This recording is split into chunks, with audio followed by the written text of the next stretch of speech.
Hello friends, പുതിയൊരു വീഡിയോയിലേക്ക് എല്ലാവർക്കും സ്വാഗതം. സാധാരണയായി കോൺക്രീറ്റ് സ്റ്റെയർ കേസാണ് വീടിനകത്ത് വരുന്നത്. എന്നാൽ ഇവിടെ സിംഗിൾ റണ്ണറിൽ ഇരുമ്പ് പൈപ്പിൽ പ്ലേറ്റ് ഫിറ്റ് ചെയ്ത് അതിന് മേലെ മരം പൊതിയുന്ന ഒരു സ്റ്റെയർ കേസ്, അതിൻ്റെ ഡീറ്റെയിൽസാണ് ഈ വീഡിയോയിലൂടെ ഞാൻ നിങ്ങളുമായി ഷെയർ ചെയ്യുന്നത്. ഇത് നിലവിൽ വർക്ക് നടന്നുകൊണ്ടിരിക്കുന്ന ഒരു സൈറ്റാണ്. അതുകൊണ്ട് തന്നെ ഫുൾ ഫിനിഷ്ഡ് അല്ല. ആദ്യമേ തന്നെ തുറന്നു പറയട്ടെ, ഇതൊരു റിപ്പയർ വർക്കാണ്. പുതിയതായി വർക്ക് നടന്നുകൊണ്ടിരിക്കുന്ന ഒരു വീടാണിത്. ഞങ്ങൾക്ക് മുമ്പേ വേറൊരു ടീം വന്ന് ഇവിടെ സ്റ്റെപ്പ് ചെയ്തതായിരുന്നു. അത് അവിടെ നിന്നും പൊളിച്ചു മാറ്റിയതിൻ്റെ മാർക്കിങ്സ് ആണ് ആ കാണുന്നത്. സാധാരണയായി വീടിനകത്ത് വരുന്ന സ്റ്റെപ്പുകൾക്ക് ഹൈറ്റ് വയ്ക്കുന്നത് 16 സെൻറ്റിമീറ്റർ അല്ലെങ്കിൽ 17 സെൻറ്റിമീറ്റർ ആണ്.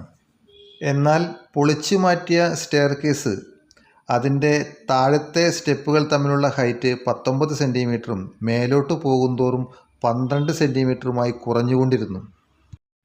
സാധാരണ നാം സ്റ്റെപ്പിലൂടെ കയറി ഇറങ്ങുമ്പോൾ ആദ്യത്തെ ഒരു പടിയിലെ ഹൈറ്റ് മാത്രമേ നമ്മൾ നോക്കിക്കാണൂ, അത് നമ്മുടെ മനസ്സിലേക്ക് എടുക്കും. പിന്നീട് നമ്മൾ സ്റ്റെപ്പിൻ്റെ താഴ്ഭാഗത്ത് നോക്കാറില്ല. താഴെയുള്ള ഫസ്റ്റ് സ്റ്റെപ്പ് എങ്ങനെയാണോ അതിൻ്റെ ആ ഒരു അകലം മനസ്സിൽ കണ്ടുകൊണ്ടാണ് ഓരോ പടിയും കയറുന്നത്. ഇത്തരത്തിൽ പല അളവിൽ തെറ്റായ രീതിയിൽ സ്റ്റെപ്പുകൾ തമ്മിൽ ഹൈറ്റ് കൊടുക്കുന്നത് കൊണ്ടാണ് സ്റ്റെപ്പിൽ നിന്നും ആളുകൾ വീണ് അപകടങ്ങൾ ഉണ്ടാകുന്നത്. 16 സെൻറ്റിമീറ്റർ സ്റ്റെപ്പിന് ഹൈറ്റ് കൊടുത്ത് 25 സെൻറ്റിമീറ്റർ സ്റ്റെപ്പിന് വീതിയും കൊടുത്ത് ചുമരിൽ സ്റ്റെപ്പ് വരേണ്ട ഭാഗത്ത് പെൻസിൽ കൊണ്ട് മാർക്ക് ചെയ്തപ്പോൾ ആദ്യം ഫിറ്റ് ചെയ്ത ലാൻഡിങ്ങും ഇപ്പോൾ ഫിറ്റ് ചെയ്യാൻ പോകുന്ന ലാൻഡിങ്ങും തമ്മിൽ ഇത്രയും വ്യത്യാസമുണ്ട്. സ്റ്റെയറിൻ്റെ റൈസറും ത്രെഡും ചുമരിൽ ഇതേപോലെ കറക്റ്റായി മാർക്ക് ചെയ്ത് അതിനുശേഷമാണ് ഫസ്റ്റ് ലാൻഡിംഗ് പിടിപ്പിക്കുന്നത്. റണ്ണറിൻ്റെ ടേപ്പർ കട്ടിങ്ങും മറ്റ് കട്ടിങ്ങുകളും ചുമരിൽ നിന്ന് തന്നെ നമുക്കിതിലേക്ക് പകർത്താവുന്നതാണ്. ഈസിയായി കട്ട് ചെയ്ത് ഫിറ്റ് ചെയ്യാവുന്നതാണ്. മുമ്പ് ഇവിടെ നിന്നും പൊളിച്ചു മാറ്റിയ അതേ മെറ്റീരിയൽ കൊണ്ട് തന്നെയാണ് ഇപ്പോൾ ഈ വർക്ക് ഇവിടെ ചെയ്യുന്നത്. അതുകൊണ്ട് തന്നെ ഇതിൻ്റെ ഒരു എക്സ്പെൻസ് കണക്കാക്കാൻ കഴിയില്ല.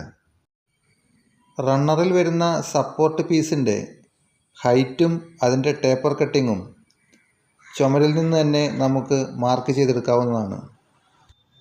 ആദ്യം ഫിറ്റ് ചെയ്തിരുന്ന സ്റ്റെയറും ഇപ്പോൾ ഫിറ്റ് ചെയ്യാൻ പോകുന്ന സ്റ്റെയറും തമ്മിൽ എന്തോരം വ്യത്യാസമുണ്ടെന്ന് ഈ ചുമരിൽ നോക്കിയാൽ മനസ്സിലാവും. 16 സെൻറ്റിമീറ്റർ സ്റ്റെപ്പ് ഹൈറ്റ് കൊടുക്കുകയാണെങ്കിൽ ലാൻഡിങ്ങിൽ നിന്ന് മുകളിലേക്ക് 8 സ്റ്റെപ്പും ലാൻഡിങ്ങിൽ നിന്ന് താഴേക്ക് 9 സ്റ്റെപ്പുമാണ് വരുന്നത്. ഫ്ലോർ ലെവലിൽ നിന്നും 16 സെൻറ്റിമീറ്റർ ഹൈറ്റിൽ ആദ്യത്തെ സ്റ്റെപ്പ് വരുന്ന രീതിയിലാണ് ഇവിടെ ഈ റണ്ണർ ഇതുപോലെ പിടിപ്പിച്ചിരിക്കുന്നത്. ലാൻഡിങ്ങിൽ നിന്ന് മുകളിലേക്കും താഴേക്കുമുള്ള സ്റ്റെപ്പുകളുടെ ഹൈറ്റും ത്രെഡും ഒരേ അളവായതുകൊണ്ട് ഇതിൽ വരുന്ന സപ്പോർട്ടിംഗ് പീസിൻ്റെ ടേപ്പർ ഒന്ന് തന്നെയാണ് മുകളിലും താഴെയും വരുന്നത്. ഒരു ടെംപ്ലേറ്റ് മതി രണ്ട് ഭാഗത്തേക്കും കട്ട് ചെയ്യാനായിട്ട്. ഈ സ്റ്റെയർ കേസിൽ റണ്ണറായി ഉപയോഗിച്ചിരിക്കുന്നത് 4 ഇഞ്ച് സ്ക്വയർ ട്യൂബാണ് 4 mm തിക്നെസ്സിൽ വരുന്നത്. അത് 2 എണ്ണം കൂട്ടി യോജിപ്പിച്ചിട്ടാണ് റണ്ണറാക്കിയിരിക്കുന്നത്. സ്റ്റെപ്പിൻ്റെ സപ്പോർട്ട് പീസും അത് തന്നെ കട്ട് ചെയ്താണ് റെഡിയാക്കിയത്. ഇതുവരെ ചെയ്ത വർക്കുകളെല്ലാം തന്നെ ഇവിടെ നിന്നും പൊളിച്ചു മാറ്റിയ മെറ്റീരിയൽ കൊണ്ട് ചെയ്ത പണികളാണ്. സ്ക്വയർ ട്യൂബ് കൊണ്ട് തന്നെ റെഡിയാക്കിയ ലാൻഡിങ്ങും സ്റ്റെപ്പുകളുമായിരുന്നു മുമ്പുണ്ടായിരുന്നത്. മരം പൊതിയാനുള്ള സൗകര്യം മുൻനിർത്തി അത് 10 mm പ്ലേറ്റ് ആക്കി മാറ്റി. സ്റ്റെപ്പുകളെല്ലാം തന്നെ 10 mm പ്ലേറ്റാണ്. പ്ലേറ്റിൻ്റെ സൈസ് എന്ന് പറയുന്നത് 70 സെൻറ്റിമീറ്റർ നീളവും 20 സെൻറ്റിമീറ്റർ വീതിയുമാണ്. ഇവിടെ പ്ലേറ്റിൻ്റെ വീതി 8 ഇഞ്ചാണ്. അടിയിൽ വരുന്ന സപ്പോർട്ടിംഗ് പീസിൻ്റെ വീതി 4 ഇഞ്ചാണ്. അപ്പോൾ 4 ഇഞ്ച് കൂടുതലാണ് പ്ലേറ്റിന്. അപ്പോൾ 2 ഇഞ്ചിൻ്റെ ഒരു റീപ്പർ ഫ്രണ്ട് സൈഡിൽ ഇതുപോലെ സി ക്ലാമ്പ് വെച്ച് പിടിപ്പിക്കുകയാണെങ്കിൽ കാര്യങ്ങൾ കുറേ കൂടി ആക്യുറസി കിട്ടും. ഇങ്ങനെ ചെയ്യുമ്പോൾ പ്രത്യേകം മെഷർമെൻ്റ് എടുത്ത് ഫ്രണ്ടിലേക്കും ബാക്കിലേക്കും വെക്കണമെന്നില്ല. ലാൻഡിങ്ങിൻ്റെ മുകൾ ഭാഗത്ത് വരുന്ന സ്റ്റെപ്പുകൾ കുറച്ച് വൈകിയാണ് കട്ട് ചെയ്ത് കിട്ടിയത്. അതുകൊണ്ട് താഴത്തെ സ്റ്റെപ്പുകൾ എപ്പോക്സി പ്രൈമർ അടിച്ച പോലെ മുകളിലത്തെ സ്റ്റെപ്പുകൾ അടിക്കാൻ കഴിഞ്ഞില്ല. ഇപ്പോൾ വെൽഡിംഗ് ജോലികൾ ഏകദേശം പൂർണ്ണമായി കഴിഞ്ഞു. ഇതിൽ വരുന്ന മരം പിടിപ്പിക്കാനുള്ള ഹോളുകൾ സ്റ്റെപ്പിൽ തന്നെ ഇട്ടിട്ടുണ്ട്. ഒരു സ്റ്റെപ്പിൽ 6 ഹോൾ ഇട്ടിട്ടുണ്ട്. MS പ്ലേറ്റിൻ്റെ നീളം 70 സെൻറ്റിമീറ്റർ ആണെങ്കിലും ഇതിൽ വരുന്ന മരം, അതായത് വുഡ്, 90 സെൻറ്റിമീറ്റർ ആണ്. ഓരോ സൈഡിലേക്കും 10 സെൻറ്റിമീറ്റർ വീതം അധികം ഇട്ടിട്ടുണ്ട്. വീതി അതുപോലെ തന്നെ 30 സെൻറ്റിമീറ്റർ ആണ്.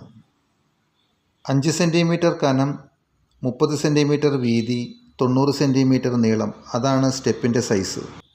വുഡൻ സ്റ്റെപ്പിൻ്റെ അടിഭാഗം ഇതേപോലെ 1/2 ഇഞ്ച് കനത്തിൽ പൊഴിച്ചിറക്കിയാണ് MS പ്ലേറ്റ് അതിലേക്ക് സ്ക്രൂ ചെയ്ത് പിടിപ്പിച്ചിരിക്കുന്നത്.